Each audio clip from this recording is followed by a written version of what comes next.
কিছু কিছু পুরুষের সংসার মেয়েরা কেন করতে চায় না, এটার কারণটা কি জানে? কারণ সে তার বউয়ের কথার কোনো গুরুত্ব দেয় না, বউকে সম্মান করে না, বউকে মূল্যায়ন করে না। সবসময় তার বউটাকে মানসিক যন্ত্রণার মধ্যে রাখে। একটা মেয়ে তার স্বামীর কাছে কি চায়? একটু সম্মান, একটু ভালোবাসা আর মানসিক শান্তি। যখন এই সমস্ত সব কিছু তার স্বামীর কাছে অনুপস্থিত থাকে, তখনই একটা মেয়ে বাধ্য হয় তার স্বামীর সংসার ছাড়তে।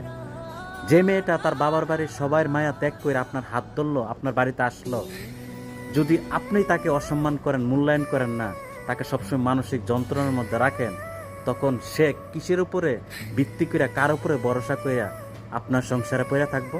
তাই আমি বলি কি ভাই, যদি আপনার বউয়ের কথাকে মূল্যায়ন করেন, তাকে সম্মান করেন, ভালোবাসেন, মানসিক শান্তিটুকু দেন, কোনো সময় আপনার বউ আপনার সংসার ছাইরা কোনোদিনও পরপুরুষের হাত ধইরা বা আপনাকে ডিভোর্স দিয়া চইলা যাইব না।